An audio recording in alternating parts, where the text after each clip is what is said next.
Some bands think of rock as daytime music. Others consider it a roadmap to the blackest part of the night. The Doors always took their inspiration from the darkness. Led by singer Jim Morrison, the band combined poetry and theater. They investigated places where dreams and nightmares collided. They brought an underground vision to the top of the charts. The Doors are legends. This is their story. Bring on through to the other side. Bring on through to the other side. Bring on through. Bring on through. During the early 1960s, California was a hotbed of rock and roll. The Beach Boys set the tone for a lifestyle of fun, fun, fun. By mid-decade, San Francisco is a haven for the hippies and their smile-on-your-brother attitude. But in Los Angeles, the Doors left flower power to rot on the vine. They looked for truth by moonlight. Separating themselves from hippie values of optimism and community, the Doors created one of rock's most ominous sounds. At the center was Jim Morrison, a film student and aspiring poet. In a theatrical moment, he called himself the Lizard King and told journalists that the Doors were erotic politicians. I think these days, especially in the States, you have to be a politician or an assassin or something to really be a superstar. Like the Stones in the Velvet Underground, the Doors flirted with danger. They stood for investigating the extremes of every situation. We want the world and we want it now. Right, Mama?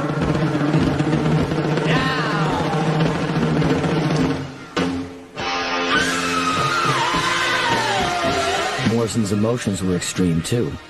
He could be cerebral, he could be derelict. The tension between the two sides was explosive. He reacted against all forms of authority.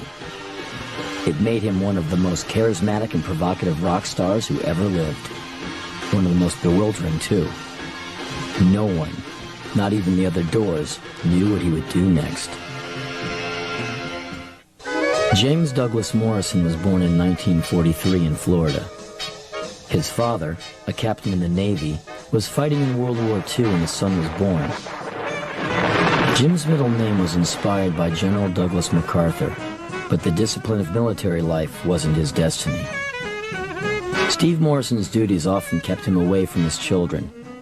The family moved frequently. By the time Jim turned 4, they had bounced from Florida to D.C. to New Mexico.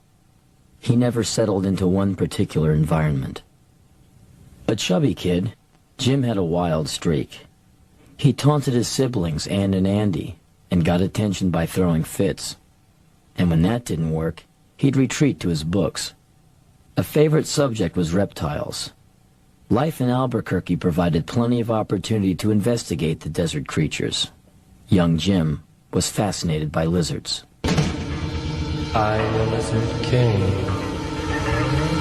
I can do anything. As an adult, Morrison told his friends that he had a life-altering experience at the age of 4.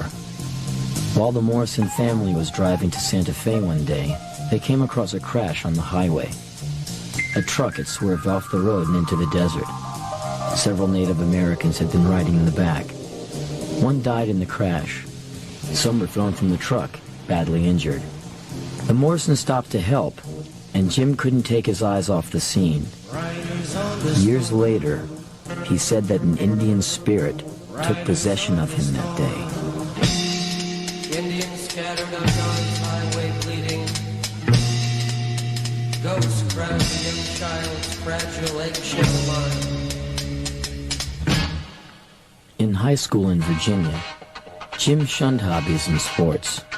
He was a class clown who loved the satire of Mad Magazine, but managed to get good grades. An IQ test placed him in the genius range. He investigated philosophy, mysticism, and art. Jack Kerouac's On the Road was a favorite book. Morrison was attracted to an anything-goes kind of freedom. Soon, Nietzsche was also on his reading list. He often rebelled against the middle-class life his family lived.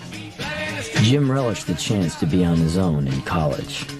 First, he went to school in Florida, where he read incessantly. He was intrigued by texts that dealt with the psychology of crowds. At one point, Morrison urged some friends to help him start a riot, just to see what the outcome would be. They declined. Against his parents' wishes, he transferred to UCLA to study film. He told his friends that film was where the unconscious part of life was most eloquently expressed. Morrison was taken with two kinds of motion pictures, surrealism and cinema verite. He was fascinated by the difference between sensual dreams and blunt reality.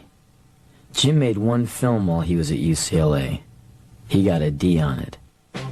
He fell in with several students who were dedicated to art, and some who made an art of partying.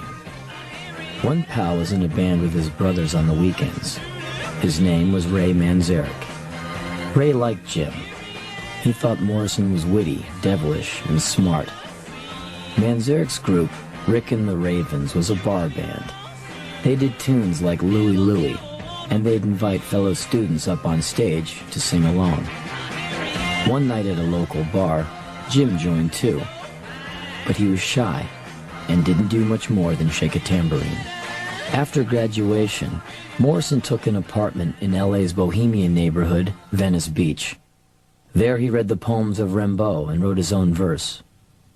He told one friend he wanted to start a band. "I never went to concerts," he said, "but I heard in my head a band and singing in an audience." He slept on rooftops near the ocean. He crashed at friends' houses. Morrison was living the poet's life. The afternoon he bumped into Ray Manzarek on the beach changed both of their lives. School was finished, we had nothing to do, and Jim was going to New York, I was going to stay in Los Angeles, and about a month into the summer vacation, who comes walking down the beach but Jim Morrison? And I asked him, "What are you up to, man? I thought you were going to New York." He said, "No, I decided to stay here and write some songs and stuff." I said, "Well, go ahead, sing one of the songs." And then he did Moonlight Drive, and I thought the words are just amazing. Let's swim to the moon. Let's climb through the tide. Penetrate the evening that the city sleeps too high. Let's swim out tonight, love. It's our time to try. Heart beside the ocean on our moonlight drive. Jim needed someone to believe in him and help him set his words to music. He moved in with Ray and began to work on songs. They called themselves The Doors, after Aldous Huxley's book, The Doors of Perception. Huxley's title itself came from William Blake's line, "If the doors of perception were cleansed, everything would appear to man as it is, infinite." At first, the Doors had no drummer. That changed when Manzarek met John Densmore at a meditation class. John was an inventive drummer without a regular gig. He was playing fraternity parties for pocket money when he met the Doors. Together with a bass player, Morrison, Densmore, and the Manzarek brothers cut a demo tape that included Moonlight Drive, Hello, I Love You, and a tune called Go Insane. Columbia Records signed the group, but then dragged their feet about recording sessions. It was clear the band was not a priority. Disheartened, Ray Manzarek's brothers went back to their day jobs. It looked like the Doors were finished. In fact, they had not yet started. In the next remarkable year, the Doors would bring Jim Morrison's vision to life.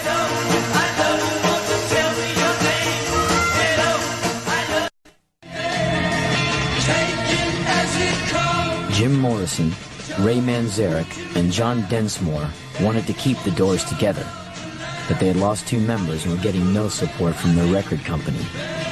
Densmore said he knew a good guitarist, Robbie Krieger. When I first heard about the Doors, John Dinsmore, who I'd known in school, was telling me about this group that he was in called the Doors, and they had this wild, crazy guy, Jim Morrison, who was going to be the lead singer, even though he couldn't sing at the time. But I knew that they were going to be good because they had these great songs. The first time Robbie rehearsed with the Doors, he played the snaky, bottleneck guitar lines that are the signature of Moonlight Drive. Everyone knew he was perfect. The Doors were fully formed. Name? Robbie Krieger. Age? 22 years old. Occupation? Guitar. Name? John Dinsmore. Age? 23. Occupation? Percussionist. Name? Raymond Daniel Manzarek. Age? Born 2/12/39. Occupation? Musician, organist. Name? Jim. Occupation? Some of those who came to hear the Doors rehearse thought they were too weird. Jim went through periods of self-doubt as a